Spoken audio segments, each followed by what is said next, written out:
YCP వాళ్ళు మళ్ళీ పుంజుకోవాలంటే ఏం చేస్తే బాగుంటుంది సార్? స్టిక్ అవ్వాలి. ఫస్ట్ లీడర్షిప్ ఫస్ట్ ధైర్యం ఇవ్వాలి. అయిపోయింది. మనకు 30% ఓట్ బ్యాంకింగ్ ఉంది. 130 మంది నిలబడ్డారు. ఓకే, మనకు ఇంకో 10-15% పెంచుకునేదానికి 20% పెంచుకునేదానికి ఆస్కారం ఉంది. పెంచుకోవడానికి ఏం చేయాలంటాను? అదే ఫస్ట్ ఇదే చెప్పాలి. నమ్మకం. ఓకే, నమ్మకం కలిగించాలి. ఓట్ బ్యాంకింగ్ ఉంది కదా. నమ్మకం కార్యకర్తల్లో కలిగించాలా, ప్రజల్లో కలిగించాలా? వాళ్ళు ఇద్దరికి దాంట్లో కార్యకర్తలు అనే వాళ్ళు వాళ్ళకి అనుసంధానం మధ్యలో ఉంటారు. కార్యకర్తలకి కలిగించాలి, జనాలకి నమ్మకం కలిగించాలి. కలిగిస్తున్నప్పుడు జనాలకు నమ్మకం వస్తున్నప్పుడు కార్యకర్తలు ఇంకొంచెం ఎక్కువ పనిచేస్తారు. ప్రజలు నమ్మకం మీరే అంటే నాకు ఓట్లు వేసిన వాళ్ళే కదా ప్రజలు. అంటే ఇతని పర్స్పెక్టివ్లో, జగన్మోహన్ రెడ్డి గారి పర్స్పెక్టివ్లో మీరు డీలాపడద్దు. ఓట్లు వేసిన వాళ్ళు డీలాపడద్దని చెప్పాలి కదా. మీరు అపోజిషన్ వేసిన వాళ్ళు డీలాపడద్దని చెప్పాల్సిన అవసరం లేదుగా. జగన్మోహన్ రెడ్డి గారికి పక్కన పెట్టి పవన్ కళ్యాణ్కి ఓట్లు వేసినట్టు మీరు బాధపడద్దు అని అనలేం కదా.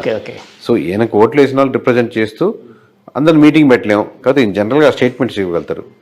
వాళ్ళకి చెప్పి వాళ్ళకి మోటివేట్ చేసి ఇది ఫర్దర్ ప్లాన్స్ అని ఎక్స్ప్లెయిన్ చేసి ఒక్కొక్క స్టెప్ బై స్టెప్గా మరీ చేసుకోవచ్చు. సార్, మీరు ఇప్పుడు 2019లో మీరు చెప్పింది జరిగింది అంటే సిమిలర్ ఆల్మోస్ట్ యాక్యురేట్గా వచ్చింది. అలాగే 2024లో కూడా వచ్చింది. ఆ ఫిగర్స్ అంటే యాక్చువల్గా మామూలుగా మీరు ఒక సెఫాలజిస్ట్గా ఒక శాస్త్రీయ పద్ధతిలో చేస్తూ ఉన్నారు. ఒక నెంబర్ చెప్తారు, అది నిజమైనప్పుడు మీకు ఎలాంటి ఆనందం కలుగుతుంది, ఎలాంటి ఫీలింగ్ కలుగుతుంది? చూస్తున్నాం సార్. మామూలు నెంబర్ +5 లోపలే ఉంటుందని ముందుగా ఎక్స్పెక్టేషన్. 5 అనేది అది ఎంత దగ్గరగా వచ్చి ఏదో ట్రైన్ S1 దగ్గర S1 ఆగినట్టు, S2 దగ్గర S2 ఆగినట్టు అలా వచ్చి దగ్గరగా హ్యాపీ. దానికి ఆనందమే. అసలు మీ విజయ రహస్యం ఏంటి సార్? అంత యాక్యురేట్గా ఎట్లా పట్టుకోగలిగారు? ముందు ఆ రహస్యాన్ని రివీల్ చేస్తూ తర్వాత మిగతా విషయాల్లోకి వెళ్దాం. రహస్యం అంటే ఏం లేదు సార్. మామూలుగా మనం నిజాయితీగా చేయడం అంటే నిజాయితీగా అంటే ఓన్లీ అబద్ధం చెప్పడం అట్లా అని కాదు. ఇప్పుడు మీరు యాంకరింగ్గా చేస్తున్నారు, అడుగుతున్నారు క్వశ్చన్లు. సో మీ మనసులోంచి నిజాయితీగా మనం ట్రూగా అనుకోండి, ఆ వాయిస్లో వాళ్ళకి ఒక ఎసెన్స్ తెలుస్తుంది. అలాగే మేము నెంబర్స్ వేసేటప్పుడు కానీ, సర్వే చేసేటప్పుడు కానీ, శాంపుల్స్ తీసుకునేటప్పుడు కానీ, స్లీపర్ సెల్స్తో మాట్లాడుతున్నప్పుడు కానీ, లేదా మనం డేటా సైన్స్ ద్వారా అప్లై చేస్తున్నప్పుడు కానీ మనం ఎటువంటి పక్షపాతం లేకుండా చాలా జాగ్రత్తగా మన మనసులో ఉండింది అనుకోండి కొంచెం అట్లా వెళ్తాం. ఒకవైపు దేశం ఉన్నా, ఒక పార్టీ వైపు ఇష్టం ఉన్నా ఒక సైడ్ తీసుకునేందుకు ఆస్కారం ఉంటుంది. అలా ఎటువంటి లేకుండా న్యూట్రల్గా మనం న్యూట్రాలిటీ అనేది మ్యాక్సిమం దగ్గరగా ఉండేటట్టు ట్రై చేస్తున్నాం అనుకోండి. మనం చేసే ఎమ్మెల్యేకి కట్ చేసేస్తాం. ఇప్పుడు మేము ఇండివిజువల్గా ఎమ్మెల్యేలకే చేసేది ఆబ్వియస్గా. సో మీరు మా క్లయింట్ అనుకోండి, మీరు మాకు డబ్బులు ఇచ్చి మాకు సర్వే చేసి పెట్టినంటే మాలో లోటుపాట్లు ఎక్కడున్నాయి, ఎక్కడెక్కడ మార్చుకుంటే మేము గెలిచేదానికి ఆస్కారం ఉంది, అసలు గెలుస్తామా లేదా, రకరకాల ఫ్యాక్టర్స్ మీద చేస్తారు. సో మేము నిజాయితీగా మీ వైపుగా చేస్తూ మీకే కట్ చేస్తాం నెంబరు. అంటే ఇప్పుడు 53% మీకు వస్తుంది, 47% వాళ్ళకి వస్తుంది అనుకోండి. మేము దాన్ని 50-50 వేస్తాం. అంటే 3% మీకు ఎక్స్ట్రా ఇస్తే మీకు ఫేవరింగ్గా వస్తుంది కాబట్టి అలా అనుకోండి. అవతల కూడా మంచి పోటీ ఇస్తున్నారని చెప్పి మా ఎర్ర మార్జిన్ ఏదైతే ఉంటుందో 2-3% మీకు కట్ చేస్తాం అనమాట. మీకు తగ్గిస్తాం, అవతల వాళ్ళకి పెంచుతాం, మీకే తగ్గిస్తాం. అది ఒక దగ్గర ఉంటే టోటల్ నియోజకవర్గ నెంబర్ తగ్గుద్ది, మండలం లెవెల్ తగ్గుద్ది, విలేజ్ లెవెల్ తగ్గుద్ది. తక్కువ తగ్గిస్తాం అనమాట. ఎంత మీ వైపే చేస్తున్నాం కదా, ఆయన మెప్పు పొందుదాంలే, ఆయన చాలా బాగున్నారు సార్ అని చెప్పి పాజిటివిటీ. అసలు మొత్తం డిస్కషన్లో లాస్ట్లో రిపోర్ట్ ఇచ్చేటప్పుడు కూడా ఎక్కడ ఆయన గురించి ఒక్క పాజిటివ్ లైన్ కూడా మాట్లాడడం. మా ఓవరాల్ మీరు పాజిటివ్ ఆల్రెడీ భజన బ్యాచ్ ఉంటారు కదా చుట్టూ, అద్భుతం. సో అది వాళ్ళు చూసుకుంటారు.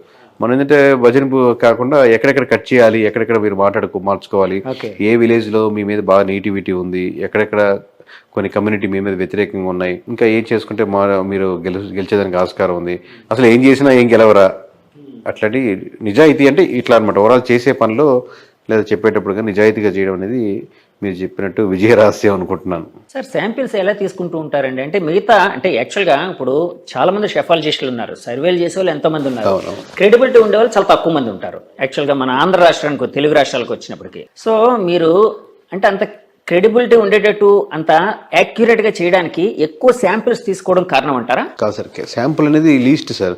ఇంత క్వాలిటీగా మన ఇంటర్వ్యూ రావడానికి కెమెరా వల్ల అనుకుంటారా? అంటే కెమెరా కూడా ఒక భాగమే, కాబట్టి అదే మెయిన్ భాగం కాదు కదా సార్. కెమెరా మనం చూపిస్తుంది ఉన్నదన్నట్టు. బట్ ఇక్కడ మీరు అడిగే ప్రశ్న, నేను సమాధానం, లైటింగ్, ఎన్విరాన్మెంట్, మీరు చెప్పే విధానం, అట్లా అన్నీ ఉంటాయి కదా. అట్లాగా కెమెరా అనేది ఆఖరి భాగం దీంట్లో చూపించడానికి. అట్లా అది లేకపోతే జరగదు. అట్ ది సేమ్ టైం మాకు కూడా శాంపుల్స్ కూడా ఆఖరి భాగం.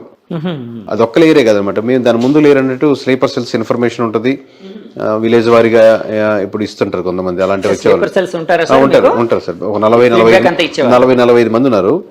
ఒక టోటల్ గా న్యూట్రాలిటీగా మెయింటైన్ చేస్తూ ఈ నియోజకవర్గంలో విలేజ్ వారీగా ఇచ్చే వాళ్ళు ఉంటారు.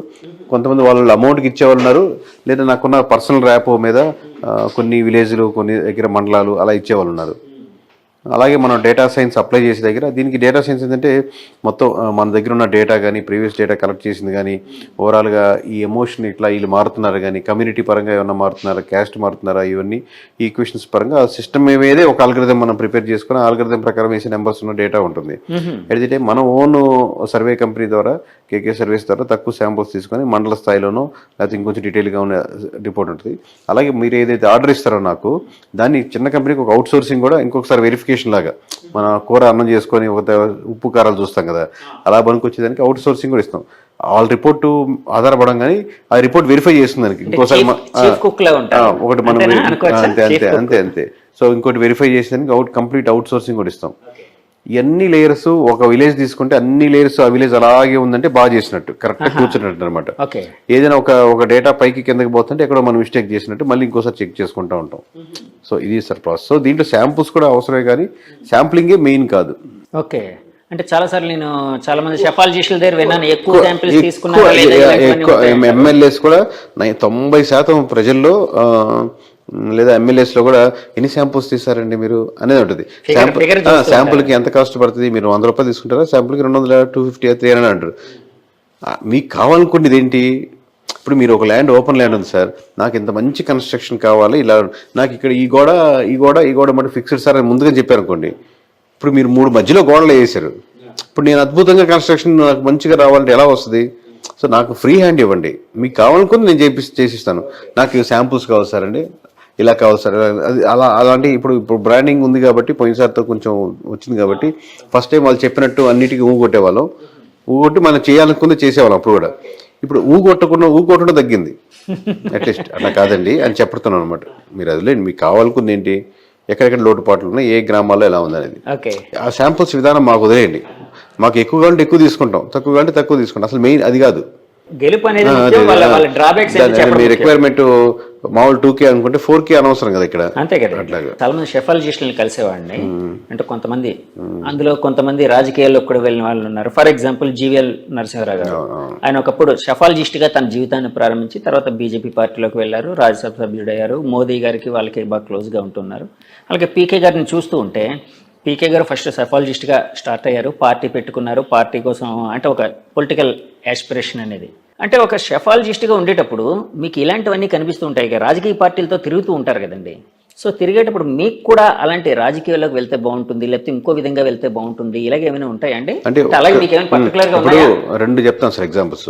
ఇప్పుడు మన దగ్గర ఆల్రెడీ నెంబర్స్ అన్నీ ఉంటాయి కదా, ఎవరు గెలుస్తారో ఎవరు ఓడతారో ఫైనల్గా ఉంటాయి కదా. దీన్ని బట్టి మనం చాలా మంది ఇప్పుడు ఎవరైనా ఫోన్ చేసి రిపోర్ట్ కొనుక్కోవచ్చు. పలానా నియోజకవర్గంలో ఇప్పుడు మన సేల్స్ టీమ్ కాంటాక్ట్ ఎంత మెజారిటీ వస్తుందండి, ఈ 3 నియోజకవర్గాల్లో ఎవరెవరు గెలుస్తున్నారు, ఈ రిపోర్ట్ మనం సేల్ చేస్తాం. ఇప్పుడు ఇన్ని వాళ్ళు బెట్టింగ్ కూడా వేసుకోవచ్చు, లేకపోతే పర్సనల్ ఎమ్మెల్యే పక్కన ఉండే పర్సన్ అయిన ఉండొచ్చు, లేదా క్యూరియాసిటీ మీద తీసుకోవచ్చు. అమౌంట్ పెద్ద ప్రాబ్లం కాదు కదా అనుకునేవాళ్ళు. కానీ నిజంగా ఫర్ సపోజ్ బెట్టింగ్ గురించి మన దగ్గర అన్ని నెంబర్స్ ఉన్నాయి కదా, మనం కూడా ఒక 10 లక్షలు అడగాద్దాం, ఇప్పుడు ఒక 5 లక్షలు కాద్దాం అనుకున్నాను. ఎప్పుడైతే మీరు ఇన్వాల్వ్ అయ్యారో మీరు తెలియకుండా ఒక అసెస్మెంట్ మిస్ అవుతారు.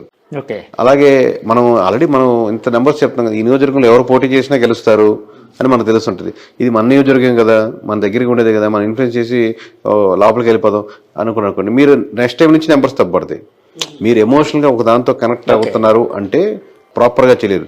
అంటే మీరు ఆపరేషన్ చేసేది మీ కూతురికి అని తెలిసింది అనుకోండి, ఒక డాక్టర్ మీద ఎమోషనల్గా ఎంతో కొంత పడుతుంది, కంగారు వస్తుంది కొంచెం తెలియకుండా. అదే నార్మల్గా మీరు ఆపరేషన్ చేస్తే చాలా సునాయాసంగా చేస్తారు ఆ డాక్టర్. సో అట్లాగే దానికి డిటాచ్డ్గా ఉంటేనే. సో ఎమోషనల్ కాంటాక్ట్ అనేది ఉండకూడదు. రాజకీయ పార్టీలతో కలవడం వేరు. కలుస్తాం, అందరినీ కలుస్తాం కాబట్టి టీడీపీ అయినా వైసీపీ అయినా ఎవరిని కలిసినా కలుస్తాం. బట్ వాళ్ళతో అటాచ్ చేయనుకోండి, లోపలికి వెళ్తే మనకు ఈ సర్వే నుంచి డిటాచ్ అయిపోవాల్సి వస్తుంది.